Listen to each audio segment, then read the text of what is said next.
Any lucky lady gonna get the midnight kiss? Just talk to her, dude. What's up, Laura?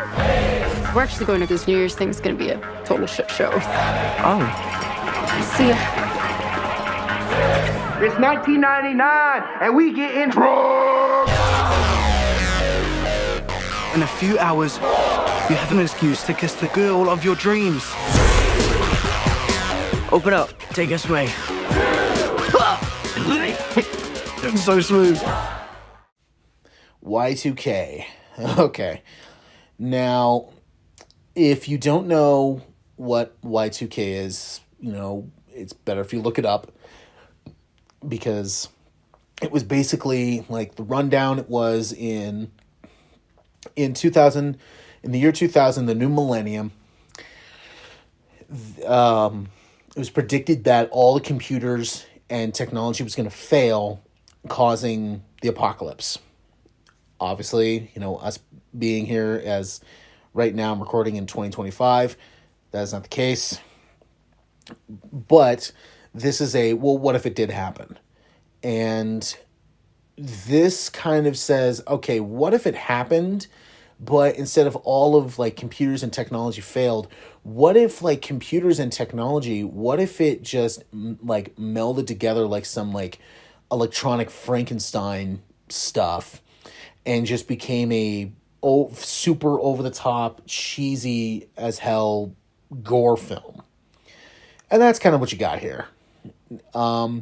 So this movie, it is written and directed by Kyle Mooney, who, if you don't know, he was on SNL for a bit. And it's produced by Jonah Hill. And it's distributed by A24. And it was actually the fact that A24 did this that I was like, okay, because looking at it, I was like, yeah, I don't think a big major studio, which despite, A24 being a really popular studio, they really produce films that I look at them, I'm like, yeah, there's no way that a big studio would do this, like Hereditary or The Lighthouse, or it would just be, they would request tons of things to get cut out, tons of things to be changed. And it seems like A24, they give complete creative control to the writers, to the directors, to the producers, to everybody. And that's awesome, which is the way I feel movies should be done. But, I get it, because the studio is giving them money. They want to make sure their money is not going to waste. I get it. But it's got to be one of those, you just got to trust them kind of thing. And here's the thing.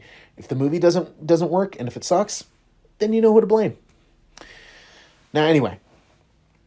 So, was going into this okay, this is going to be very, very campy. And I know from the few people I know that actually saw this, because it kind of had a limited release and was kind of almost forgotten a little bit. But not a lot of people liked this. But personally, while I don't think it's best of the year, I don't definitely think it's a great movie. It's definitely not a bad movie. And I'll explain to you why. So this movie is about two friends. One of them is, I can't remember his name, but he is young Bill in the It movies. And the other one, I can't remember his name, but he is in Deadpool 2. They're friends, and they want to go to this party because the It kid, he has this crush on a girl who is Rachel Ziegler, who is Snow White, but that's just a downward spiral that I'm not going to get into. But he has a crush on her. He wants to make it his plan to potentially start dating before the new millennia. And then 2000 hits, all of the technology starts basically killing everybody. This very much feels like an amalgamation of those really cheesy and somewhat bad 80s films, like Maximum Overdrive. This kind of feels like a combination of something like Stephen King's Maximum Overdrive with something like Chopping Mall, where it's these teenagers in a mall, and at like midnight, lightning strikes the electrical power, which then causes all the robots in there to start killing everybody. It feels very much like it belongs in that group, that style and group of movies. Now, whether you like something like Chopping Mall or like Maximum Overdrive, I saw Chopping Mall once and I'm like, yeah, this is really dumb, but it has a level of enjoyment and entertainment on it. Maximum Overdrive is the same way, but it's Stephen King very coked up out of his mind. But with this one, it's like, okay, I think you're trying a little too hard to be like those other films. And it is dumb, it's ridiculous, but it does have a level of fun to it. And while very little, the gore is pretty cool. Very little, but it is very cool. Now, the acting isn't very good. It's not very good.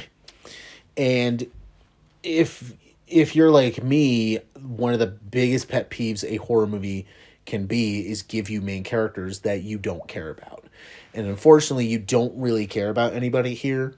You feel like everybody's kind of on the chopping block, where like, okay, you're doing this thing that I think is like, no, I don't think that'll work. So I think you're gonna get killed. Okay, I think you're gonna get killed. So you really don't have anybody to root for, which again I feel like goes into that vein of like those 80s gore films. And you know, but at the end of the day, it is exactly what I predicted it to be. Very over the top, not taking itself seriously, and dumb as hell. And they even make it a point to, like, they show, like, you know, the technology, like, villain kind of thing, like, almost like it's a virus. They almost make it look like something out of, like, The Lawnmower Man, which, if you have not seen that movie, just look it up and look at some of the CGI in that film. That's pretty much what you're looking at in this movie. And it's like, oh, while they got it down, like, you know, 90s CGI, you guys went to early 90s where it was like, yeah, this does not hold up. And I even told that to somebody, and they were immediately like, oh, so it looks like shit. And I'm like, yeah, but this one is shit on purpose. And, you know, while this is very just like, you know, you can watch it and, the idea has been done before. Like, I remember in a Family Guy episode where the family survives Y2K and they travel across country to find a Twinkie factory and then build a new civilization there. And that one I kind of found more entertaining because, one, it was the earlier days of Family Guy when it was actually, you know, funny, but it came out at its time. This one kind of feels like, all right, you guys are maybe like 20 years too late. This kind of feels like if you were going to make a movie like this, you guys should have made it like around the time period, you know, like the Family Guy thing did, where I think they made it like a few months before Y2K happened, or maybe a few months after it happened. So, it really just feels like this movie was 20 years too late. It was like, you guys really should have made this maybe like, you know, 2000, maybe like 2000, between like 2000 and maybe 2004 or 5. And it would have been like pretty much like a product of its time. But now you look at it, it's just like we're 25 at this point, 25 years past this, and it's like, yeah, this has been This has been mocked. It's been parodied. It's been satired so much that it's like, okay, you know. So I do see why a lot of people did not like this movie, and I'm not going to defend this movie by saying, oh, it's a masterpiece. No, it's exactly what it is. It's very much a popcorn movie, where if you want a fun popcorn movie, or maybe like a beer and pizza night with your buddies, this one I would say is a good one. You know, you'll have fun moments, and then, you know, especially in the third act, they make a big entrance by somebody who I'm not gonna spoil it, but to me it was kind of like, okay, it makes sense, but okay, I don't care for this band's music, but yeah, okay. But at the end of the day, you know, this is exactly what I predicted it to be. It's very over the top, so I give it about an average. You know, it's fun popcorn movie that, you know, if you want to have, like I said, you want to have a beer and pizza night with your buddies, put this one on, because I think you would have a good time watching it.